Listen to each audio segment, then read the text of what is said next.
আজকে আবারও মাটির হাঁড়িতে কোরবানির গোশত রান্না করছি। আর আজকে রান্না করতে গিয়ে আমার অনেক বেশি ঝামেলা পোহাতে হয়েছে। তার কারণ হচ্ছে আমার যে মোবাইলে ভিডিও করার সময় যে স্ট্যান্ডটা আমি ব্যবহার করি, সেই স্ট্যান্ডটা তানহার বাবা কোথায় যেন লুকিয়ে রেখেছে। এখন আর কোথাও খুঁজে পাচ্ছি না, কোথায় রেখেছে আমি জানি না, সেও আমাকে দিচ্ছে না। তো এই জন্য কি আমি ভিডিও করা বন্ধ করে দিব? অবশ্যই না। আমার যে কোনো উপায়ে তো ভিডিও করতেই হবে। তাই আমি এক হাতে রান্না করছি, আবার অন্য হাত দিয়ে ভিডিও করছি, যার কারণে ভিডিওটা একটু বেশি নড়াচড়া করছে। আপনারা অবশ্যই কিছু মনে করবেন না, কারণ অনেক কষ্ট করেই আমি ভিডিওটা আজকে মেক করেছি।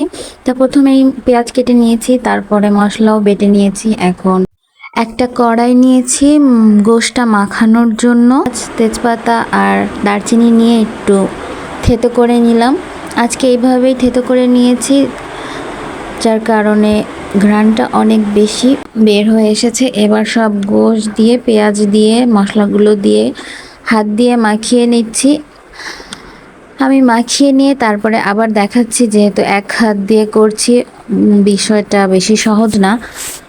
এই যে আমি মাখিয়ে নিয়ে মাটির হাঁড়িতে নিয়ে তাতে কিছুটা পানি দিয়ে দিয়েছি। তারপরে দিয়ে দিচ্ছি তেল, চুলায় বসিয়ে দিয়েছি।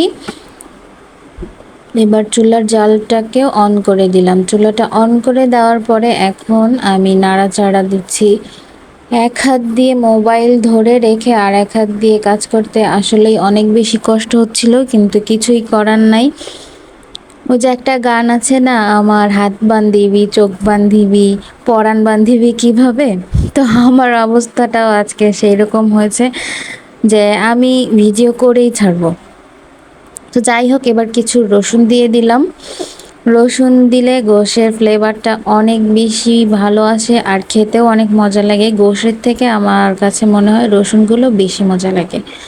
তো এবার আস্তে আস্তে করে নাড়ছিলাম, যাতে করে হাঁড়িটাও ভেঙে না যায় আর আমার একটু সহজ হয়। নাড়তে নাড়তে আর জাল করতে করতে এই দেখেন গোশ থেকে আরো বেশ খানিকটা পানি ছেড়ে দিয়েছে। আর মাটির হাঁড়িতে যে রান্না করেছিলাম ঈদের দিনে, তারপরের থেকে আরও একবার রান্না করেছিলাম, কিন্তু সেই রান্নাটা দেখানো হয় নাই। আজকে আবার রান্না করছি। আপনারা যদি একবার মাটির হাঁড়িতে রান্না করে দেখেন, আপনারাও ফ্যান হয়ে যাবেন। এই যে আর এই পাশে আমি ডাল বসিয়ে দিয়েছি, আর এইটা অনেক সুন্দর করে কষানো হয়ে গিয়েছে, তেল ছেড়ে দিয়েছে। গোশটা কষাতে কষাতে সুন্দর তেল ছেড়ে দিয়েছে, উপরে তেল চলে এসেছে। এবার আলু দিয়ে দেব, কারণ গরুর গোশে আলু না দিলে আমার কাছে বেশি ভালো লাগে না, আলু দিলে আরও বেশি মজা লাগে। অনেকেই আলু ছাড়া খান পছন্দ করেন, কিন্তু আমাদের বাসায় আলু দিয়েই বেশি পছন্দ করে। এইভাবে আস্তে আস্তে করে রান্নাটা করছি। আর মোবাইলটাও এই যে এক হাতেই ধরে আছি, কেন জানি না সে স্ট্যান্ডটা সেরে রেখেছে। আমি নাকি বেশি অ্যাডিক্টেড হয়ে যাচ্ছি মোবাইলের প্রতি, এই জন্যই নাকি তার এই উপায়টাই বেছে নিতে হয়েছে, না হলে নাকি আমি আর ঠিক হব না। যাই হোক, সে যেটা বুঝেছে সেটাই করেছে, আমার আর কিছুই বলার নাই। খারাপ তো তখন লাগে যে কোনো একটা কাজ করতে গেলেই সেটার ভিতরেই সমস্যা খুঁজে বের করে, তাতেই বেশি খারাপ লাগে। যাই হোক, আমি আমার লক্ষ্যে অবশ্যই পৌঁছাবো ইনশাল্লাহ, আল্লাহ ভরসা।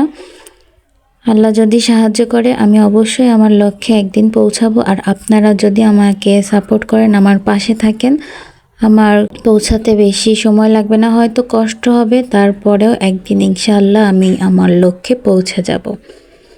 তো রান্না করা হয়ে গিয়েছে, এবার জিরার গুঁড়া দিয়ে আর একটু নাড়াচাড়া করে নিচ্ছি। জিরার গুঁড়া দিয়ে নাড়াচাড়া দিয়ে চুলার উপরেই রেখে দেবো। এই গরম চুলার উপরে যদি তরকারি রান্না করে 5-10 মিনিট রেখে দেওয়া হয়, তাতেও অনেকটা স্বাদ বেড়ে যায়। তো ঢেকে দিলাম। গোশত রান্না করা শেষ। এবার ডালে বাগার দিয়ে দিব, এর জন্য পেঁয়াজ তেলের সাথে ভেজে নিচ্ছি ছোট্ট একটা প্যানে। জানি ভিডিওটা অনেক নড়াচড়া করেছে, আপনাদের দেখতে অনেক অসুবিধা হয়েছে, তারপরেও সবার কাছে একটাই অনুরোধ, কেমন লাগলো অবশ্যই জানাবেন, ভালো ভালো কমেন্ট করবেন, আর যদি পারেন অবশ্যই শেয়ার করে দিবেন। এছাড়া আর তেমন কিছুই বলার নাই। আশা করি সবাই আমার পাশে থাকবেন। এই তো ডালে বাগার দেওয়া শেষ, এবার দিয়ে দিলাম কিছু ধনেপাতা দিয়ে নাড়াচাড়া দিয়ে মিশিয়ে নিচ্ছি। আজকের রান্না বান্না এই পর্যন্তই, আর সাথে ডিম ভাজা ছিল। আজকে এই পর্যন্তই, আল্লাহ হাফেজ।